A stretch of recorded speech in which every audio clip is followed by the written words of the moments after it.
बिस्मिल्लाहिर्रहमानिर्रहीम।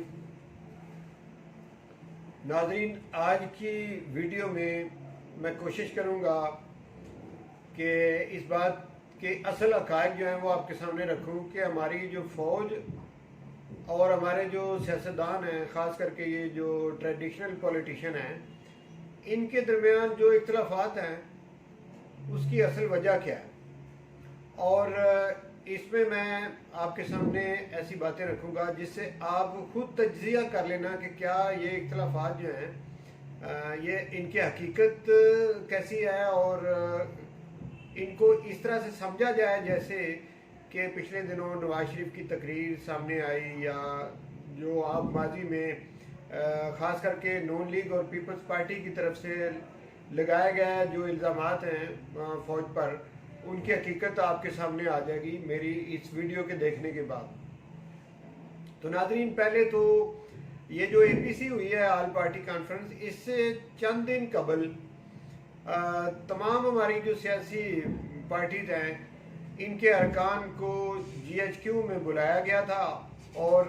वहाँ पर इनके साथ आर्मी चीफ और हमारे डीजी आईएसआई जनरल फैज़ हमीद वो दोनों बैठे थे, और उन दोनों की इन तमाम जो सियासी लीडरान जिनको बुलाया गया था इनके साथ एक तवील मीटिंग हुई। और उस मीटिंग का एजेंडा क्या था? उस मीटिंग का एजेंडा था आज़ाद जम्मू कश्मीर और ये जो गिलगित बिल्तिस्तान है इसकी जो मौजूदा सूरत हाल है, जो मसाइल हैं इन दोनों एरियाज़ में, उसको आर्मी ने ये मुनासिब समझा कि सियासी जो लीडरान हैं उनके साथ इसे डिस्कस कर लिया जाए और उन्हें एतमाद में ले लिया जाए कि मौजूदा सूरत हाल में हमें मिल बैठकर कोई डिसीजन जो है वो करने चाहिए। तो इस सिलसिले में एजेंडा ये था जिस पर कि इन लोगों को बुलाया गया था। और आमतौर पे होता यह है कि आर्मी के साथ जब भी किसी सियासी लीडर की माजी में मुलाकात हुई है, उसकी जो खबरें हैं मीडिया पर वो नहीं आती, क्योंकि आर्मी की ये पॉलिसी होती है कि ज़्यादातर जो है मीडिया के ऊपर खबरें जो हैं वो ना नशर की जाएँ।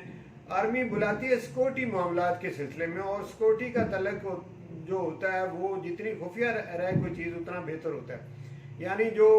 ख़बरों में चीज़ चली जाती है वो जो बाकी ममालिक हैं, जो हमारे दुश्मन ममालिक हैं, उन तक जो बात चली जाती है। तो इसलिए आमतौर पे आर्मी के साथ सियासी लोगों की जो मुलाकातें हैं वो मंजर आम पे कम ही आती हैं। लेकिन ये वाली जो खबर है ये मंजर आम पर आ गई, और इसमें हमारी मौजूदा हुकूमत जो है उसकी एक पॉलिसी भी शामिल थी कि ये जो पुराना रवाज चला आ रहा है आर्मी के साथ छुप के मिलना,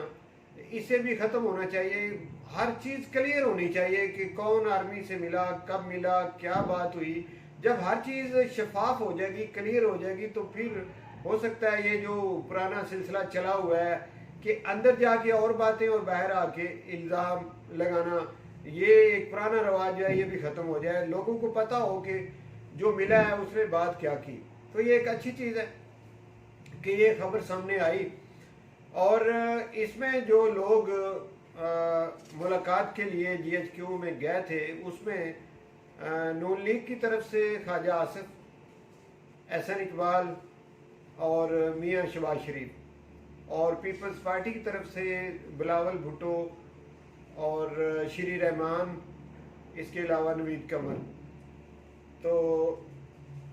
इसी तरह दीगर पार्टी जो हैं उनकी तरफ से भी जो लोग मिले वो भी, मैं अवामी नेशनल पार्टी की तरफ से अमीर हैदर होती और मौलाना फजलुर रहमान की जो पार्टी है उनकी तरफ से उनका बेटा जो है असदुर रहमान वो था, और जमात इस्लामी की तरफ से सिराजुल हक काफली की तरफ से तारिक बशीर चीमा, और एमक्यूएम की तरफ से खालिद मकबूल सिद्दीकी, अवामी मुस्लिम लीग की तरफ से शेख रशीद, और हुकूमत की तरफ से शाह महमूद कुरैशी और फ़रोग नसीम, जमहूरी वतन पार्टी की तरफ से शाहजैन भुट्टी, और इसके अलावा आज़ाद कश्मीर के वज़ीर आज़म राजा फ़ारूक हैदर और चेयरमैन सेनेट सादिक संजरानी, अली अमीन गंडापुर वफाकी वजीर अमूर कश्मीर और गिलगित बिल्तिस्तान,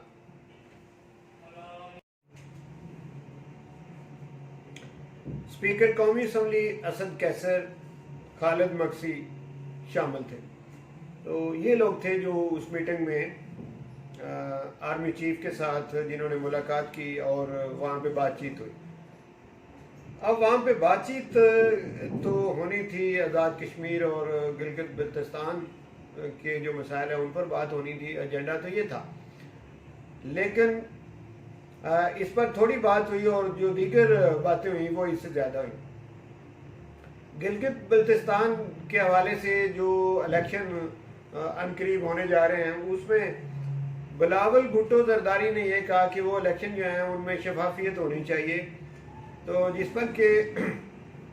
हुकूमत की तरफ से अली अमीन गंडापुर ने उन्हें कहा कि जिस तरह आपकी तसल्ली होती है हम वो काम करने के लिए तैयार हैं। अगर आप चाहते हैं कि हम कैमरे लगा दें तो हम कैमरे लगा देंगे, इसके अलावा जो भी आप कहते हैं हम वो करने को तैयार हैं। लेकिन बिलावल ने कहा, बिलावल के साथ उस वक्त बैठे हुए थे DG ISI general Faiz Hamid, तो बिलावल ने उनकी तरफ देखते हुए कहा कि नहीं हमें आपकी गारंटी चाहिए, यानी आर्मी की गारंटी चाहिए। तो जिस पर जवाब दिया आर्मी चीफ ने कहा कि नहीं सॉरी हम ऐसे मामलात में नहीं आएंगे, आप आपस में अपने जो मामलात हैं वो हल करें, आप इस मामले को पार्लियामेंट में बैठ के इस ऐसे मामलात का हल जो है वो तलाश करें। तो आर्मी को तो जब सिक्योरिटी के लिए बुलाया जाएगा तो वो उसकी ड्यूटी है वो आएगी, लेकिन बाकी जो अपने मामलात हैं वो आप खुद हल करें। और आर्मी चीफ ने स्पीकर असद कैसर की तरफ देखते हुए क्या कहा कि आप इनकी सरबराही में आप वहाँ पे कौमी असम्बली का इजलास बुलाएं, वहाँ पे बैठ के आप सारी जमातें जो हैं वो इसका कोई लाया अमल जो है वो इख्तियार करें, इसमें आप आर्मी को न घसीटें। और एक और सवाल बिलावल भुट्टो ने कहा, उन्होंने कहा जी हमारे साथ जो मौजूदा हुकूमत है वो ज्यादती करती है। मौजूदा हुकूमत का तरीक़ेकार इस तरह से है कि वो हमारी इंसल्ट करती है, यानी साइकिल वाला कहना और गवाल मंडी वाला कहना, ये पिछले दिनों इमरान खान ने ये कहा था। तो इस पर भी आर्मी चीफ की तरफ से जो जवाब आया, आर्मी चीफ ने कहा ये कल्चर आप लोगों ने खुद ही पैदा किया, यानी आप सियासतदानों ने इस तरह का कल्चर आपने खुद पैदा किया है। आपने कहा था कि मैं पेट फाड़ के पैसे लूँगा और सड़कों पे घसीटूँगा, ये इशारा था शहबाज शरीफ की तरफ। तो जिसका जवाब भी फ़ौरन शहबाज शरीफ ने फिर दिया आर्मी चीफ को। शहबाज शरीफ ने कहा कि जी मैंने तो इस बात की माफ़ी मांग ली है। इसके जवाब में फिर आर्मी चीफ ने यह कहा कि माफ़ी मांग ली है आपने, अच्छी बात है। तो फिर CCP और लाहौर ने भी तो माफ़ी मांग ली है, फिर उस बात को आप इतना क्यों घसीटते हैं? आर्मी चीफ ने यह जवाब दिया। एक और सवाल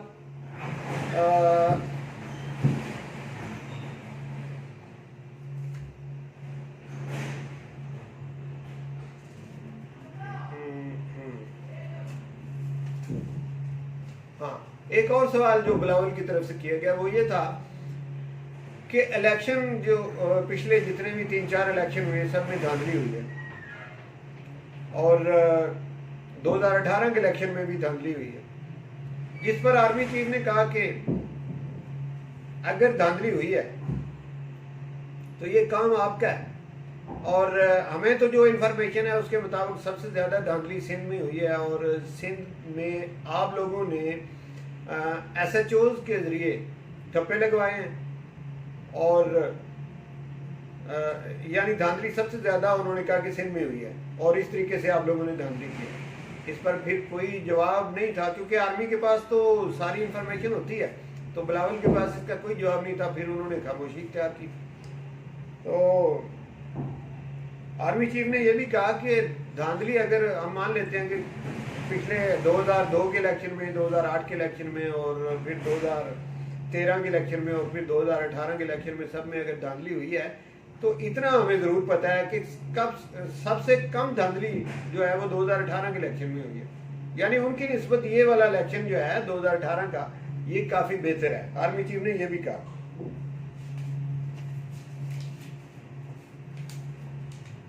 और आर्मी चीफ ने ये भी कहा, इशारा करते हुए, ख्वाजा आसिफ वहाँ पे बैठे हुए थे नून लीग के, उनकी तरफ इशारा करते हुए आर्मी चीफ ने ये भी कहा कि जब 2018 का इलेक्शन था तो ख्वाजा आसिफ उनकी तरफ उंगली करके उन्होंने कहा कि इन्होंने मुझे फ़ोन किया था उस रात को कि पोलिंग बूथ के ऊपर धांधली हो रही है, तो मैंने इन्हें कहा था डोंट वरी, अगर आप जीत रहे हैं तो आप जीतेंगे और अगर आप हार रहे हैं तो आप हारेंगे, इसमें कोई इस तरह की धांधली नहीं होगी, जो होगा सही होगा। तो फिर ये जीत गए। इस पर भी कोई जवाब नहीं था इनके पास। इन्होंने आगे से फिर ये फिक्रा सुन के तो चुप हो गए।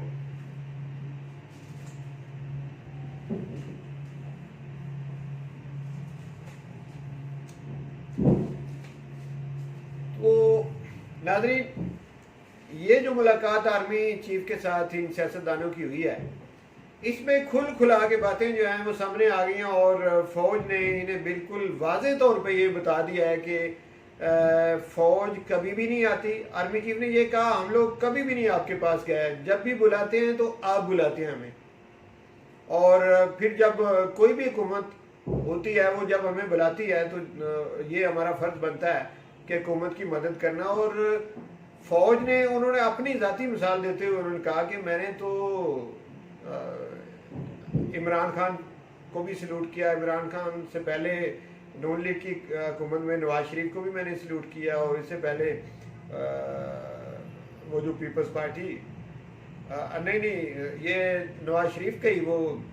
एक और हैं, वो शाहिद खान अब्बासी, यानी 3 वज़ीर आज़म, ये जो जब तक मैं आर्मी चीफ हूँ, ये 3 वज़ीर आज़म, मैंने तो तीनों को सल्यूट किया। आर्मी चीफ ने ये वादे कहा कि आर्मी एक इदारा है और ये पाकिस्तान की जो भी हुकूमत बनती है उसके अंडर है, और जो वज़ीर आज़म होता है वो चीफ एग्जीक्यूटिव है और आर्मी उसके साथ ताउन करती है। तो इसके अलावा जितने इल्ज़ामात आप लोग आर्मी पर लगाते हैं उसमें हमारा कोई अमल दखल नहीं है, और हम कभी भी नहीं अपनी मर्जी से जाते, आप हमें खुद ही बुलाते हैं, खुद ही बार बार आके हमसे मदद तलब करते हैं। तो इसके अलावा मतलब ये सारी जो गुफ्तगू हुई, इनके पास कोई जवाब नहीं था। ये जो सियासी लीडरान वहाँ पे बैठे थे, इनके पास कोई जवाब नहीं था, ये लाजवाब हो गया आर्मी चीफ के सामने। तो नाज़रीन, ये गुफ्तगू जब बाहर आई, अमूमन ऐसी गुफ्तगू बाहर नहीं आती, खबरों की नज़र नहीं होती, लेकिन इस दफ़ा ये सारी चीज़ें जो हैं ये बाहर आ चुकी हैं, वाज़ेह हो चुकी हैं, और जिससे हमें ये अपनी एक राय रखने में, अपना एक तज्ज़िया करने में हमें आसानी हो गई है, और हमें पता चल गया है, आवाम को पता चल गया है कि ये जो सियासतदान हैं ये अंदर जाके छुप छुपा के जब मिलते हैं तो वहाँ पे और बातें करते हैं, और जब बाहर आते हैं तो ये अपनी सियासत चमकाने के लिए और बातें करते हैं। माजी में तो ये भी होता रहा कि ये रात के अंधेरे में बुरके पहन कर ये GHQ में जाते रहे और मुलाकात करते रहे, और उसकी किसी को खबर तक नहीं होने दी। तो बाहर आके ये इस तरह की बातें करते हैं। अब ये APC से पहले वाली ये बातें जो हो चुकी हैं, लेकिन आज क्या हुआ कि मरियम नवाज की जब पेशी थी इस्लामाबाद हाई कोर्ट में, जब वो आई अपने कारकुनों के साथ, ढेर सारे कारकुन उनके साथ थे, और जब वो वहाँ उनकी पेशी हुई, वो आई तो उन्होंने बाहर आके जो गुफ्तगू की उसमें ये कहा कि जी GHQ में आर्मी चीफ के साथ मिलने वाला हमारा नवाज शरीफ का तो कोई नुमाइंदा नहीं था वहाँ। अब यहाँ से आप नतीजा करें कि नवाज शरीफ के भाई शहबाज शरीफ वहाँ मौजूद थे, ख्वाजा आसिफ वहाँ पे मौजूद थे, और एहसन इकबाल वहाँ पे मौजूद थे, और मरियम नवाज ये कह रही है नवाज शरीफ का कोई नुमाइंदा आर्मी चीफ को नहीं मिला। ठीक है,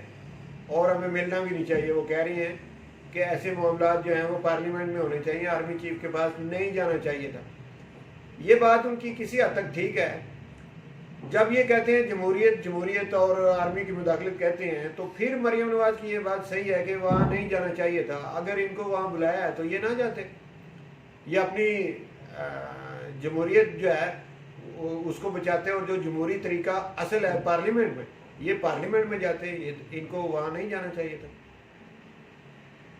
और दूसरा उनकी बात मरियम नवाज की, उससे आप ये कि उन्होंने ऑन ही नहीं किया इनको ये जो शहबाज शरीफ और ख्वाजा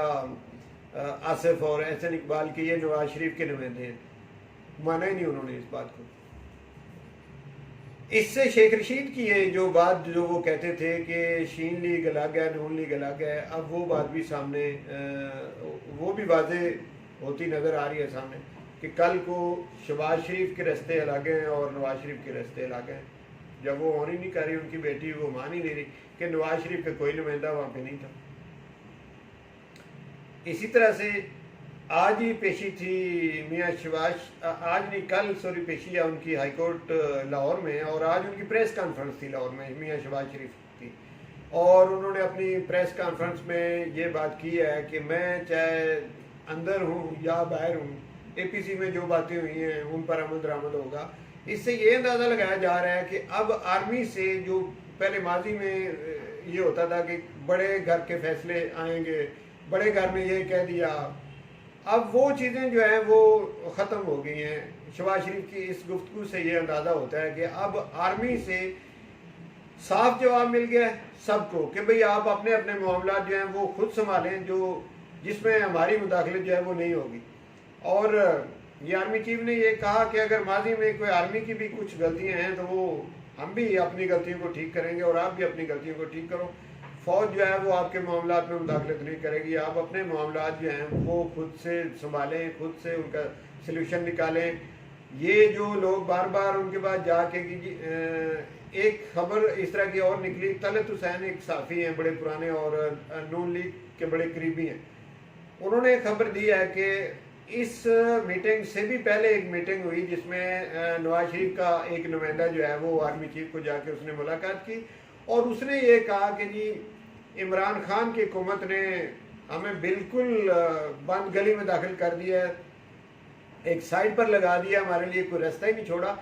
तो आप उन्हें समझाएं, अगर इसी तरह का सिलसिला चलता रहा तो इससे आगे हमसे बर्दाश्त नहीं होगा। ये बहरहाल खबर तलत हुसैन की है, ये